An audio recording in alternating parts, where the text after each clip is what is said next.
Good afternoon, everyone. Welcome. We're especially lucky today to have Larry Johns visiting us and presenting about Pied Piper, then and now. And I've asked Larry if he will give us a presentation, but introduction about himself as well. Thank you so much for doing this, Larry. Thank you very much for allowing me to be here. So I am not a presentationist, I'm a conversationalist.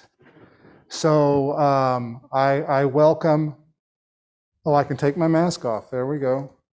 I don't know, sometimes we like hiding behind the mask, you know.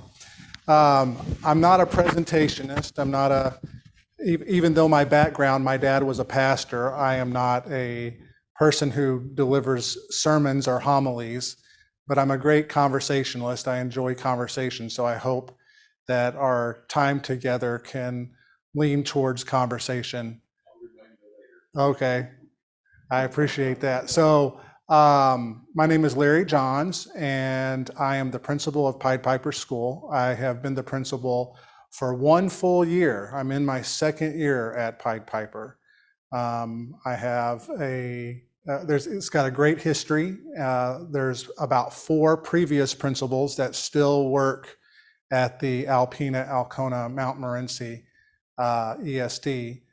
So it's got a great history and a great heritage.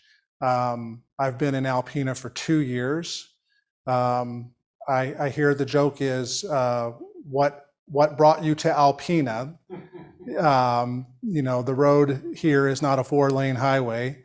So I married a native Alpenan, maiden name Grinjiski, born and raised. Her family has roots going back to the 1860s in Posen and Krakow. Did I say that right? Krakow, thank you.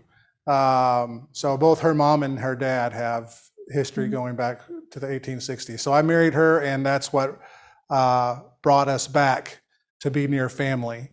We have 2 daughters. One is a 9th grader at the high school, and the other is a student at Pied Piper. I've worked in public education for the last 10 years, and prior to that, I worked in nonprofit with children and youth in vulnerable populations. Prior to being principal at Piper, I was at the Alpena Public Schools as a behavior specialist. Any questions so far? Anything strike your fancy or something that you're curious about? Love being in Alpena and in the area. I think it's very beautiful. I'm originally from Texas, but have no interest in moving back. I'll take the 4 seasons and I'll take the winter to have the summer. So grateful to be here and grateful to experience the culture and the history of this area. So I'm going to talk a little bit about Pied Piper School and welcome your questions as we go along. Some of you is everybody here born and raised, been in Alpena for a long time? Yep. So I feel like I'm the 9th grade high school student presenting a history lesson to my teachers. So I am a big history buff, and at Pied Piper there is a lot of artifacts that have been kept since the original days of Pied Piper. And being a history buff, I have spent plenty of free time, what I can find, looking at the photo albums, reading memos and meeting notes going back to the 1960s about Pied Piper and how it originally came about. And so I wanted to talk a little bit about that first. So we go back to the 1950s, early 1950s, like 51, 52. And in the area, we had the Alpena area, let me make sure I get this right, the Alpena area chapter of the Parents and Friends of the Mentally Retarded Children was the name of the organization. So that existed in the early 50s. As an educator that is familiar with federal and state law that enforces services and provisions for those services for this population. It's very moving to know that in the early 50s, without any laws and without any resources, either mandating or ensuring services were available, that there was such an organization for that population. I have a daughter who has Down syndrome. She's 13 years old. When you see her on a playground, she is a typical child on a playground.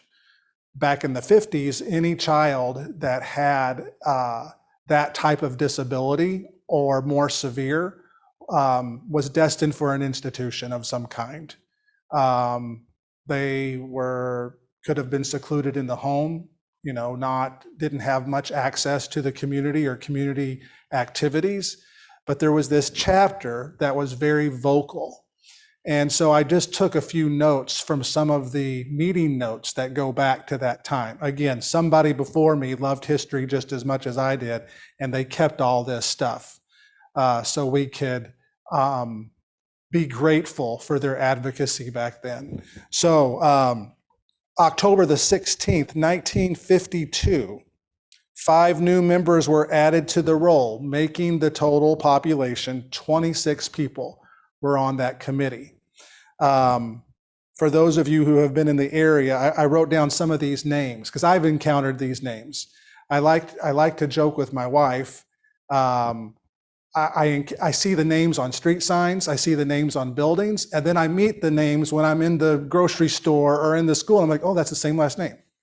And my wife says, well, they are probably related and probably a descendant. So I like to speak these names because in a name there's power and there's meaning and there's history. And these people had a vision in 1950, in the early 50s. Harold Ginjerke, Frank Burton, Victor Black and Clarence Black, E.J. Collins, Everett Hines, Ott Bradford, Edmund Sanook, Howard Jenkins, Wallace McKay, Alvin Nuderline, Chester Eagleton, Bertha LaChance, and Avald Kashner.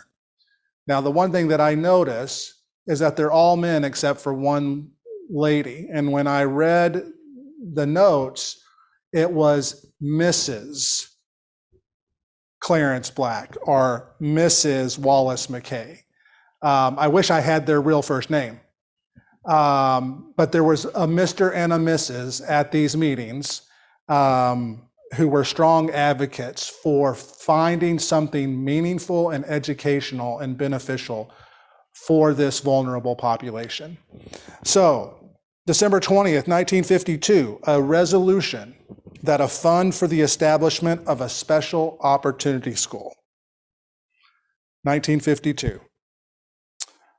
1959, I'm going to jump to 1959. That association approached what was then called Thunder Bay School District and purchased the Piper School. You guys know where the Piper School is? So it's on Piper Road and Worth Road on the south side of town.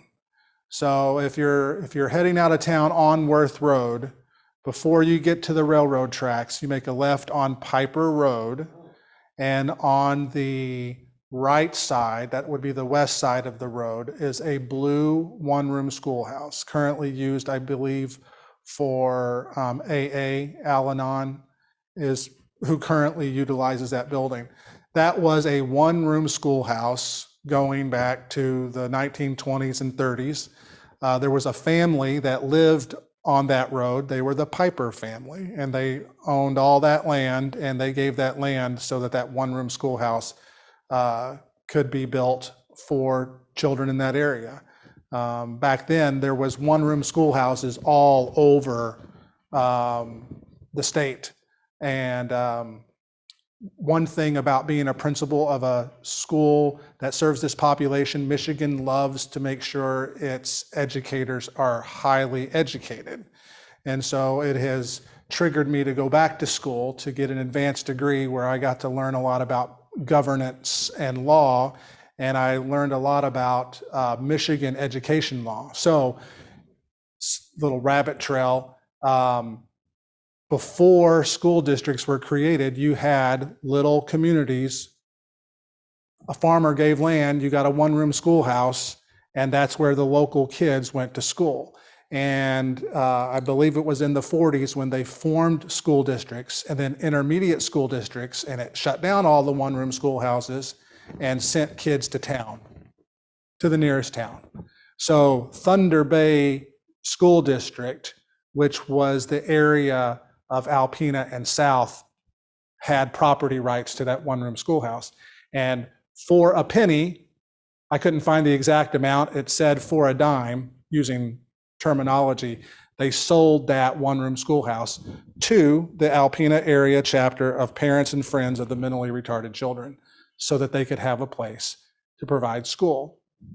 So it was opened on March 14th, 1960, was the first day of school for that population. 13 children who were at that time mentally retarded was the terminology.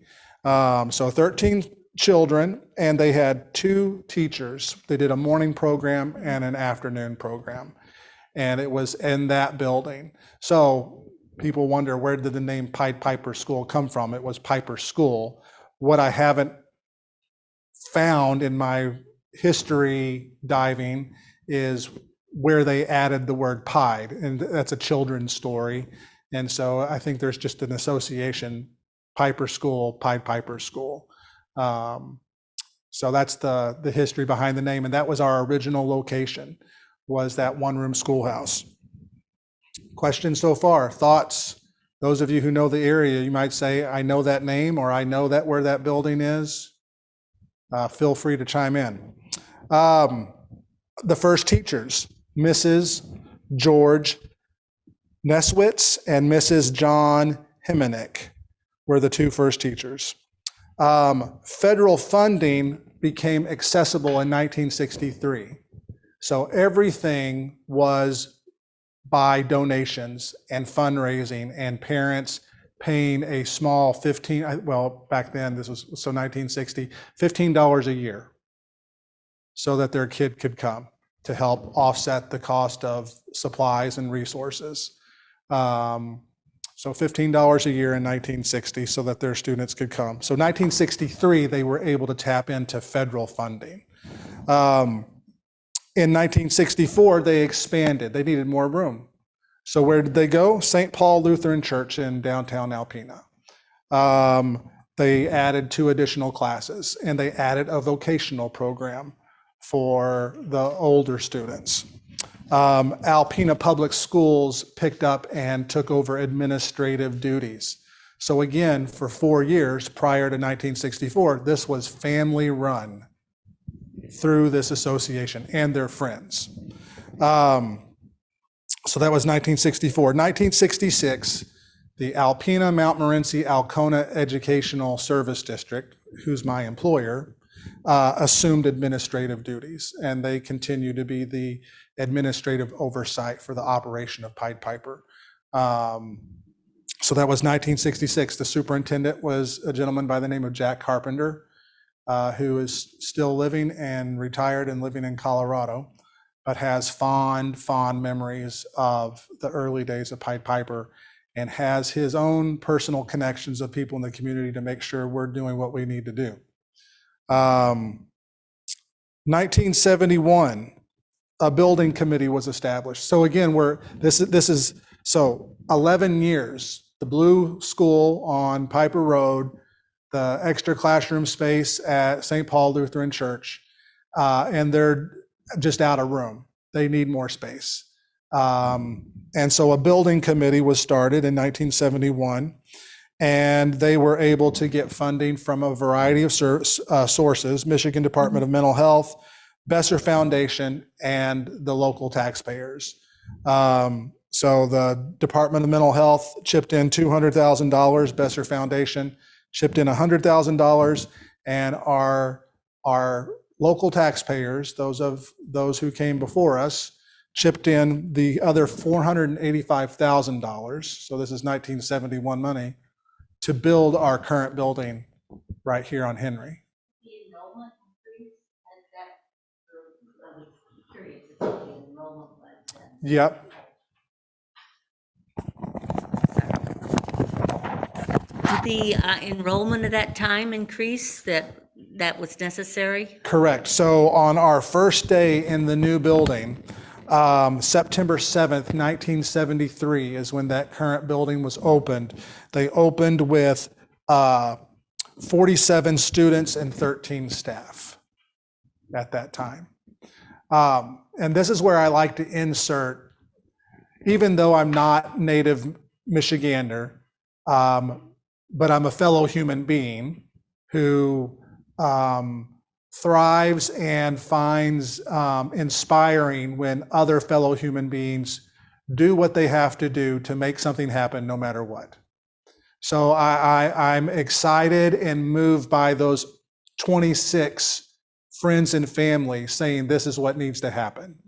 So when was it federally mandated that public education should be available for any student between 5 and 18 years old? It wasn't federally mandated until 1974. Federal law, 1974. Before 1974, any school administrator could say, we're not taking your kid in our school. And there was no recourse. There was cultural recourse. You could say, well, I'm going to go tell your neighbor, or I'm going to, you leveraged your own resources to get your kid in school, but you didn't have federal law behind you. So 1974, so from 1960, from the 1950s until 1974, we were doing it because it was the right thing to do, not because the government said we had to do it. So I'm proud to be working here with that history behind me, to provide a beneficial service for students who can have meaningful opportunities to grow and develop at their own pace, to their own ability level. And it was happening before a law mandated it. So this building opened September 7th, 1973 with 47 students and 13 staff. We had an extension added to our building in 1982. So when you drive down Wilson Street and it turns into Henry, like you're going out to 23, that current building, the first half was built in 1973, and the second half that was added on as attachment was 1982. So that is the current building that we're in. You're doing some calculations. I don't know. Did you have a thought? Okay. So other things that have happened to the building. There's a greenhouse on this building. I could not find where they originally started doing greenhouse type work, but we have what I would call the Cadillac of Greenhouses. It's a permanent structure with fully operational plumbing on the inside, and it's due to COVID and some other circumstances, we're not at the peak of what that greenhouse might have been that some of you might be familiar with, because I look at the pictures, and if you were going to get your produce, your seedlings for your garden, you went to the Piper greenhouse. And because I see the pictures. Our hope is to get back to that place with that greenhouse. As I investigate other greenhouses and I investigate what other schools have, and I come back and I look at ours and I'm like, we have the Cadillac of Greenhouses compared to any other school, north of Lansing. So that was built in 2000. So again, the district and partnered with community organizations and individual donors really put their money where their mouth was and gave us an amazing greenhouse that we're excited to have fully operational within this next year. Then we have a playground, and that playground was the current playground was added in 1998, and it was at the time noted as being a wheelchair accessible playground. We have currently in our population 4 students in wheelchairs.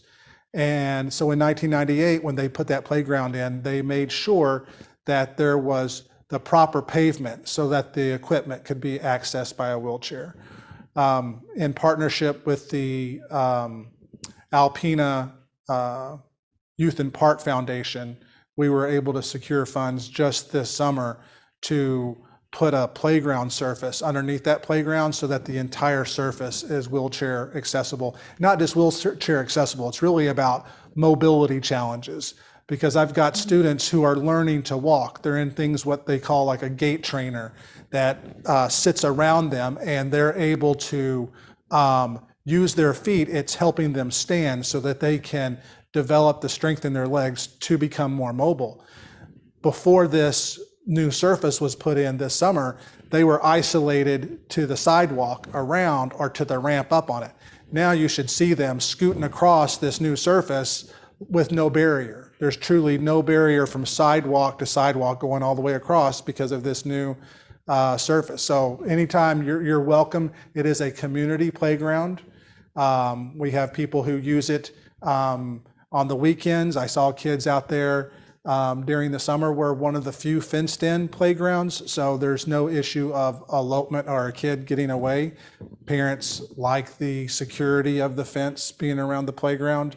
You guys are welcome to come take a look at the new surface and walk on it. It's a foamy, and it has some good give to it, spongy give to it. The kids just enjoy being out there as much as they can. I like to bring up the playground because it is one more opportunity that we're trying to provide equitable access to this population to have a meaningful experience. If you have grandchildren, children at this age, their primary conveyance for learning is through play. And so we're always looking for opportunities to increase that equitable access so they can have these meaningful learning opportunities. What else do I want to mention? We serve, so where are we currently? We provide services for Alcona County, Mount Morenci County, and Alpena County. So any student from the age of 3 to the age of 26 receives our services. And a little portion of Presque County that is assigned to Alpena. We have and what we call an ECSE program, Early Childhood Special Education Program, that serves 3 to 5-year-olds, and we house them at Lincoln Elementary School. The reason we house them at Lincoln Elementary School, it gives them access to that non-disabled population. It increases their chances because they have educational experiences with the schools in that building. It increases their chances that their growth is going to hit a marker so that they can go to the regular school. And in this 1.5 years, not one student from the ECSE class came to Piper. They all were either went into Head Start or they went to kindergarten at the local school. And that's our goal, is to whatever achievement that these students can hit, that we find that optimal level of achievement. So that ECSE classroom, that early childhood special education classroom at Lincoln for our 3 to 5-year-olds, that goal is we're going to do everything possible so that they are prepared to either go to Head Start or go to kindergarten. And I couldn't tell you the last time we had a student not hit that mark and come over to Piper, where we have the more moderate to severe population. So that's where our 3 to 5-year-olds are. At Piper, our students are between the ages of 5 and 26. And they are divided into multiple classrooms based on the severity of their disability. So we have students in classes that currently have the terminology severely cognitively impaired or moderately cognitively impaired. So they're differentiated based on their severity of their challenges. Our transition students, which are 16 to 26, are engaged in pre-vocational and community-based training. We have a transition class, and then we have a severely cognitively impaired classroom for that age group as well. Our transition class, which we just hired a new transition teacher, and she has 3 staff. They are preparing those students for supportive employment, independent living, how to access the community, how to be to live on their own or to live with as little support as possible. Currently, we have 40 students in this building, and we have 12 students in our ECSE program, the 3 to 5-year-old program. And our kids come from all 3 counties plus that little section of Presque Isle. Yes, ma'am. Transportation, how do they get there? So we contract, oh, sure, yep. The question was, how do our students get transported to school? So we contract with an organization called Dean's Transportation, and they provide the buses. Our buses are branded with AMA ESD. Dean's provides the bus drivers, the bus aides, and the maintenance to the buses. They currently share the maintenance garage and the parking facility with Alpena Public Schools. Dean's Transportation, if I tried to find the date at which they originated, but they've been around for a couple of decades, and they do this service all over the state, providing specialized transportation for this population. So a lot of school districts avail themselves of their specialized services. They go through specific training on working with this population, and they also partner with us in some of that training based on the unique needs of those students. So they go as far south as Harrisville, they go as far east as Atlanta to pick up these students. Any other questions related to anything that I've said so far? So what my hopes for the future are, and what attracted me to this position, the history of this organization, of this school, attracted me to this position. But the potential for the future is I'm constantly looking for ways to provide community access for this population. My dream is that you could go into the coffee store or the grocery store or at the park and you see one of our students and you would know them by name and you would know their family. That was the dream of those names that I mentioned back in the 1950s. They were looking for ways to remove their child from isolation and from being not included in the community. Our goal for this population is always to find ways to reach their potential. And if they're able to be in the local school, which has a lot of inclusive services, that is a goal, to attain a diploma just like their peer. So I'm always looking for ways to connect them to their community and to connect them to the larger picture of our area. We had an experience just this Friday where one of our classrooms was invited down to Emmanuel Lutheran School. So we sent 6 students for recess time. And there was a 5th, 6th grade class. Our 6 students from one of our classes came down, and for an hour, they played on the playground. Nobody had to teach them how to play. Nobody needed to teach them how to interact. You had in our field, the non-disabled peer and the disabled peer, forgetting that there was a difference. They just played for a solid hour. And when I talked to those students when they came back, they had names of new friends that they want to see again. And so that is something that we're going to do on a monthly basis, is have that partnership with Emmanuel Lutheran. My hope is to have that partnership with other schools to carve out that time for that engagement, because our hope is that as they get older, that those connections can stay the same, and that we don't see right now, we don't see the difference in age or hair color or the fact that I've got glasses and you don't have glasses. We just see fellow human beings.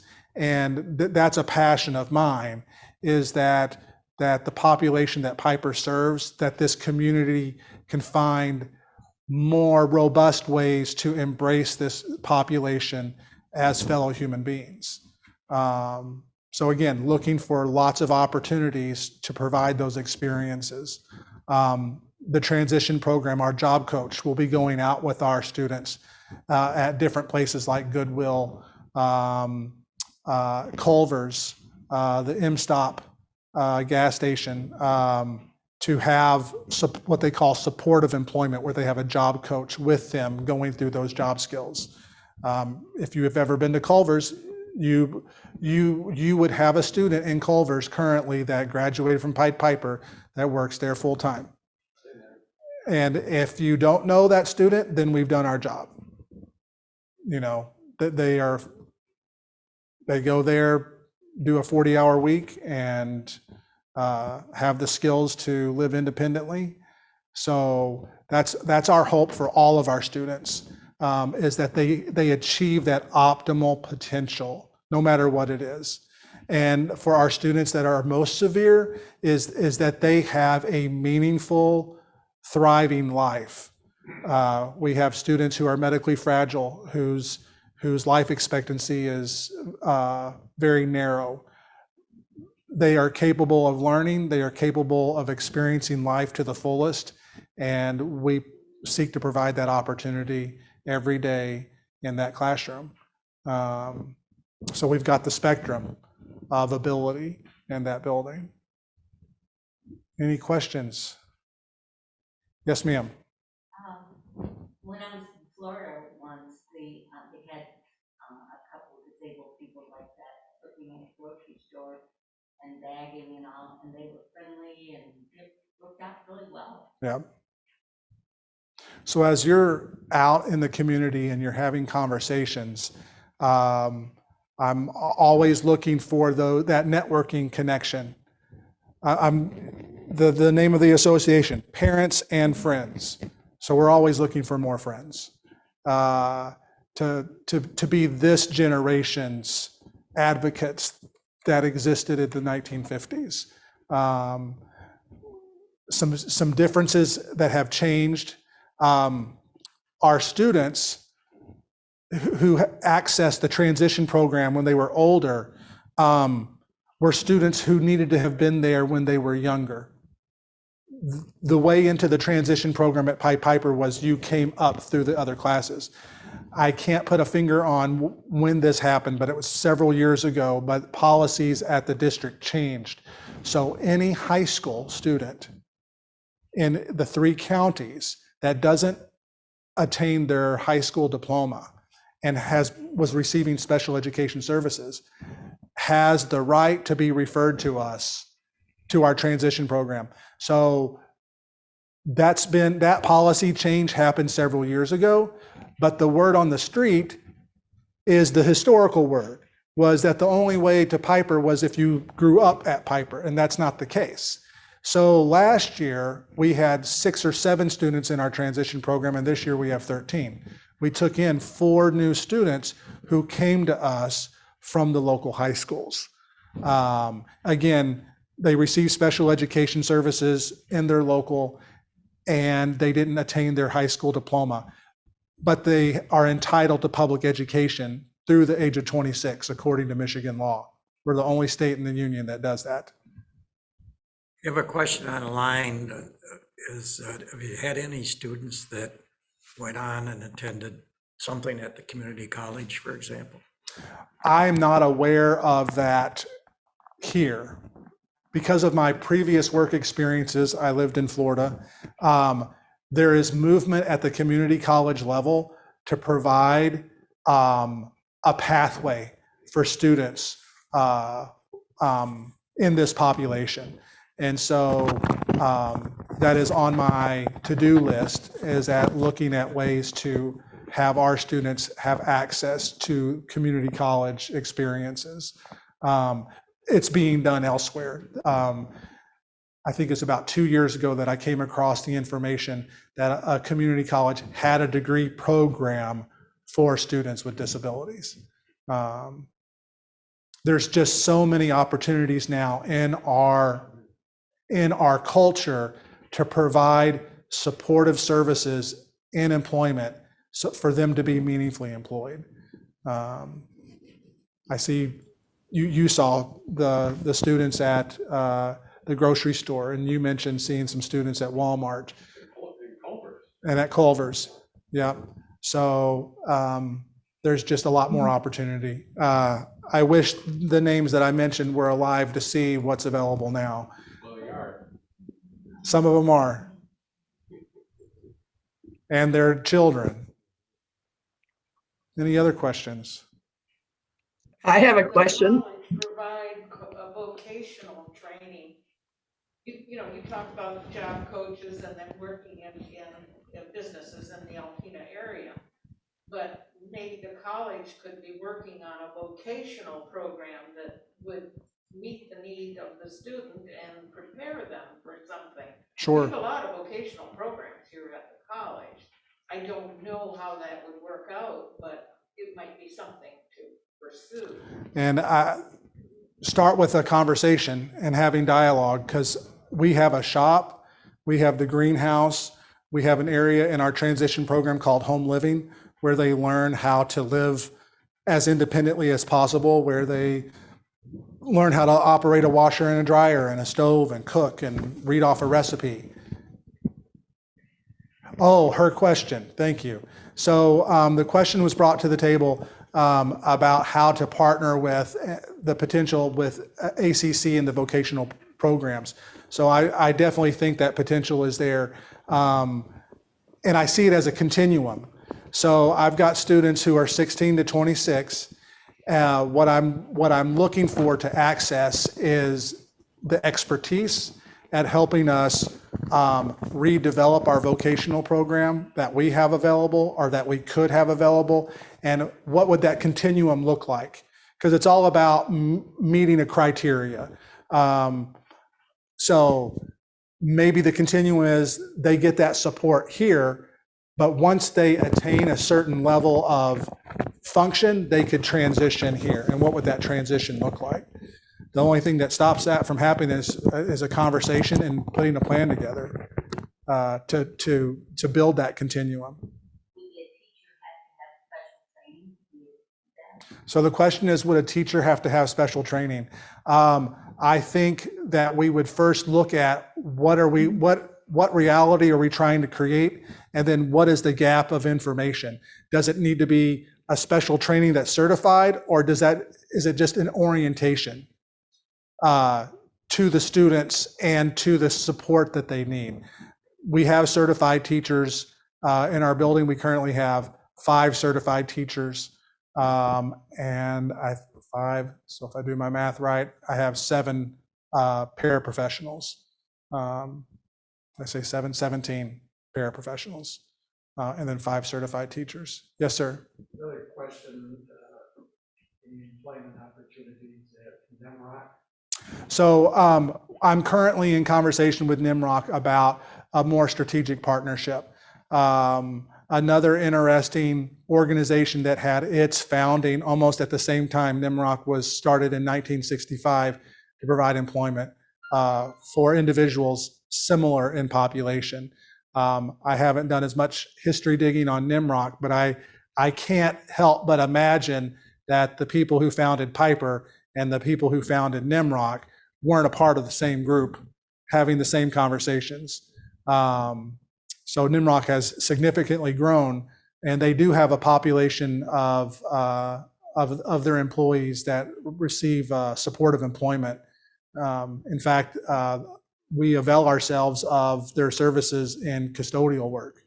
They have a population of employees similar to ours that are more mature adults that engage in custodial services. So that conversation is ongoing. So Ron, Well, can I ask a I question? Can you appreciate hear me? this opportunity, and anybody is welcome to reach out I can share my information if anybody is wanting to have further conversation about the future and the work that we do for our students.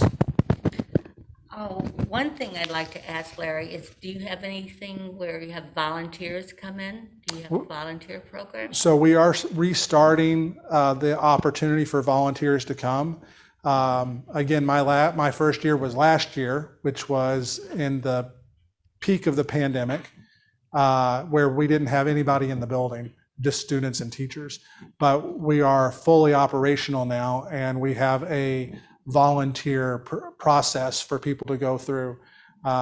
This being my second year, I don't have a formal volunteer program, but I do have policy in place that supports me having volunteers in the building. So that is something that is a definite possibility.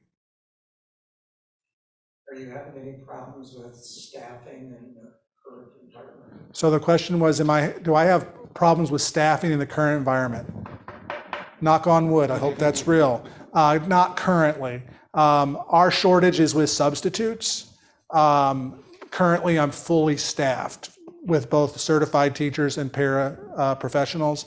But I have 2 amazing subs who are retired, who get used frequently.